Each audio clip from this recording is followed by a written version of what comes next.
Hi, I'm Ting Sun. I'm the Executive Director of Natomas Charter School. We're both a California Distinguished School and an Exemplary Arts program. We're a suburban charter school located in the Natomas Unified School District in Sacramento, California. Before I actually came to the school, I had always found an interest in theater.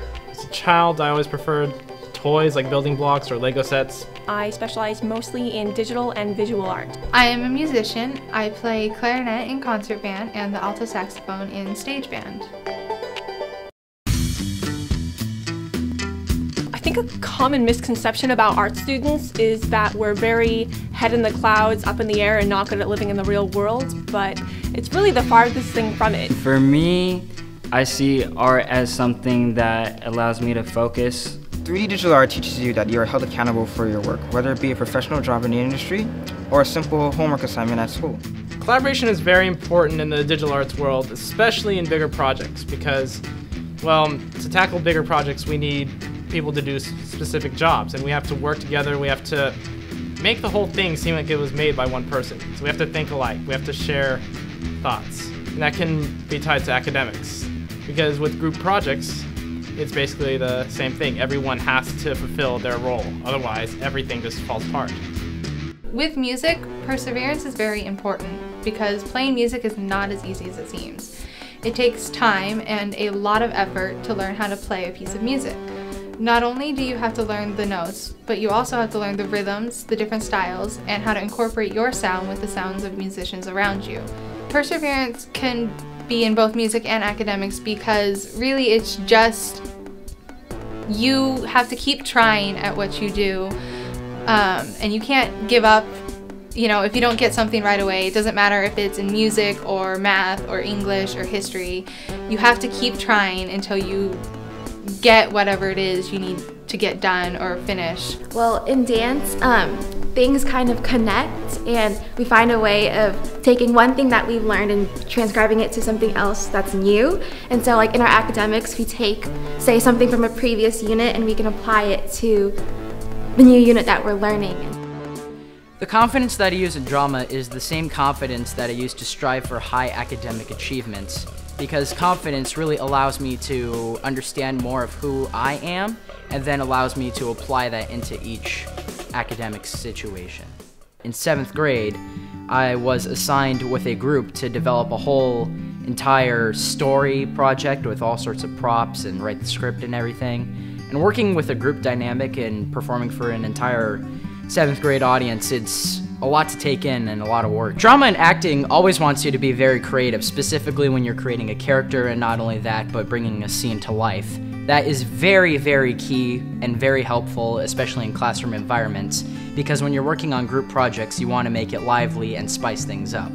It also helped me build up on my presentational skills, because every classroom, eventually you're going to have to present an assignment or a project you worked on. So because of acting in theater, it's allowed me to become more comfortable with it and actually bring a scene to life and make it more lively. There are countless occasions when a visual artist, a sculptor, or a painter will encounter a huge problem. Their sculpture breaks, the painting gets splattered, something really frustrating or project killing happens.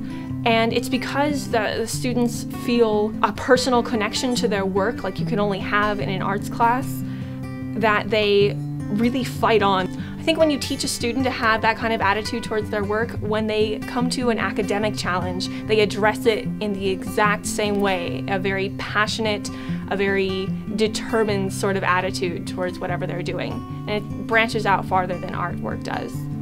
It's important to keep arts and academics because if students are constantly only learning math, science, history, and they don't have any time to get away from all of that, then the result is going to be a lot lower than the standards need to be.